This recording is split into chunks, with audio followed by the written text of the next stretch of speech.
Olá pessoal, hoje iniciaremos o conteúdo relacionado à eletrodinâmica.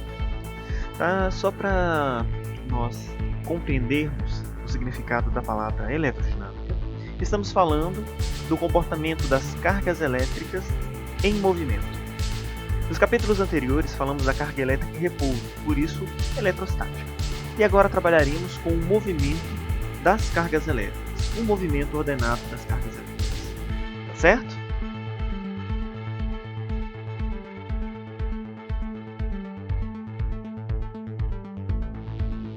Então, preparados para começar?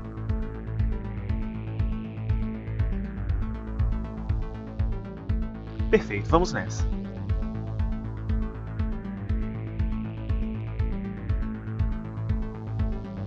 Ok. O que ocorre no interior dos fios metálicos que possibilita o acendimento de uma lâmpada?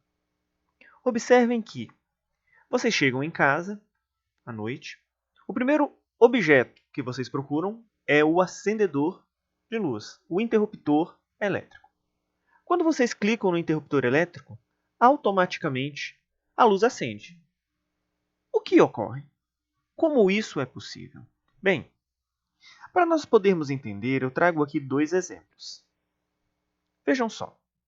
O primeiro exemplo, eu tenho uma lâmpada conectada às extremidades de um condutor metálico. Tudo bem? Observem que na situação 1, a lâmpada permanece apagada. Entretanto, quando eu faço o mesmo na situação 2, mas eu ligo juntamente com a lâmpada uma bateria de carro, o que eu faço? Conecto em dois pedaços do condutor a lâmpada e nas outras duas extremidades do condutor eu conecto o polo positivo e negativo da bateria. E a lâmpada acende. Mas como isso é possível?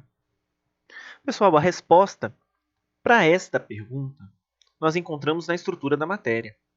Sabemos que a matéria é constituída por átomos e em torno do núcleo atômico nós temos os elétrons. Vamos pensar em átomos metálicos.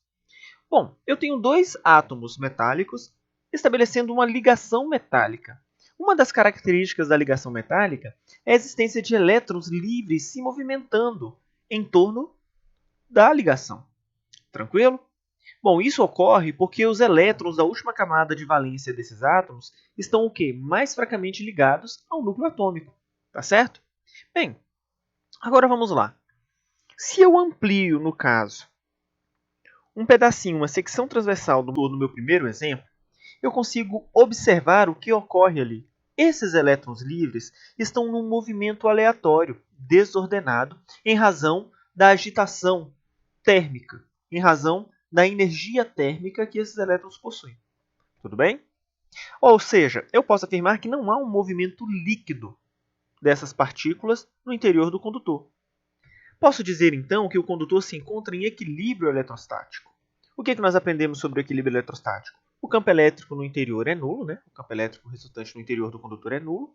E nós sabemos também que o potencial elétrico é constante, mas não há nenhum potencial elétrico aplicado aqui nas extremidades desse condutor.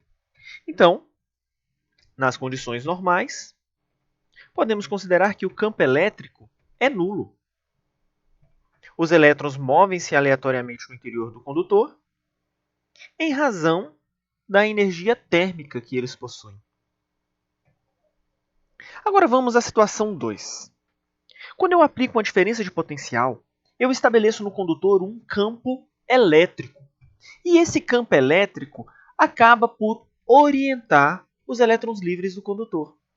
Ou seja, ligando a uma bateria, eu estabeleço um campo elétrico que será diferente de zero. Por consequência, uma força elétrica irá agir em cada elétron, orientando-os. E eles irão se mover ordenadamente no interior do condutor. Estabelecemos, portanto, pessoal, um circuito elétrico. Prosseguindo.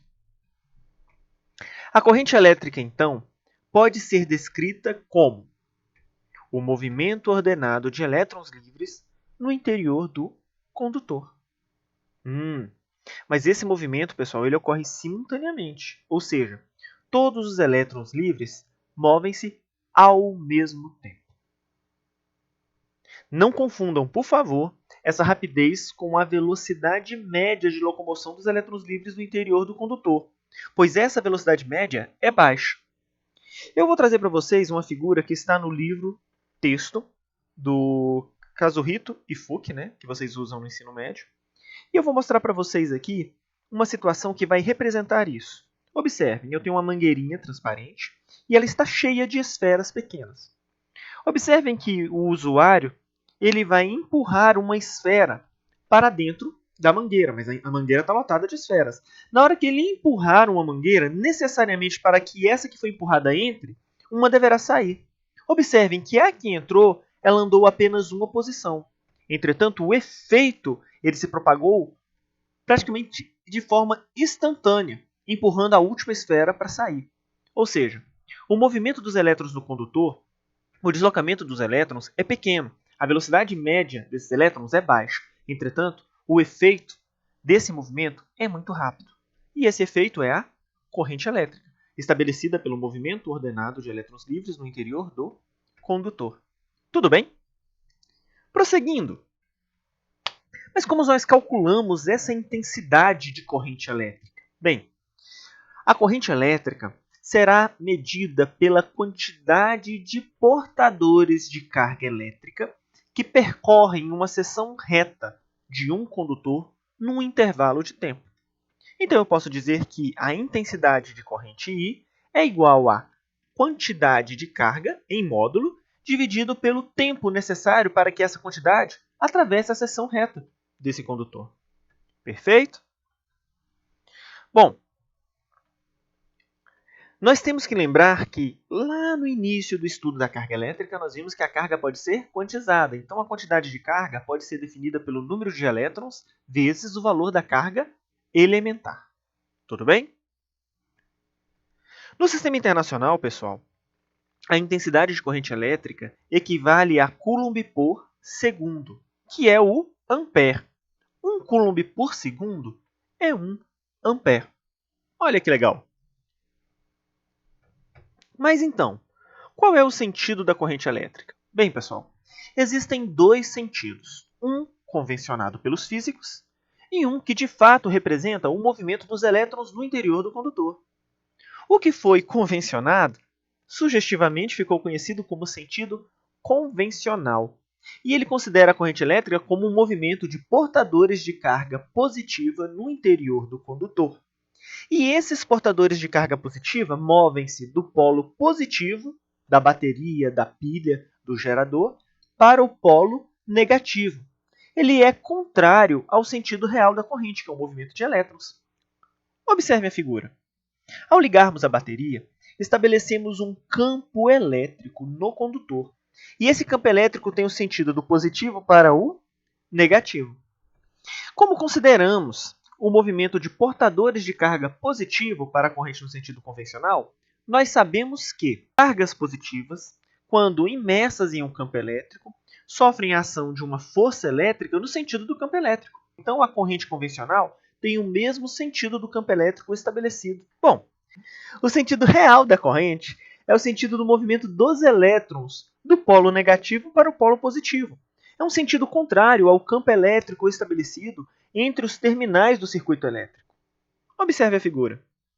Nesse caso, nós consideramos o movimento dos elétrons.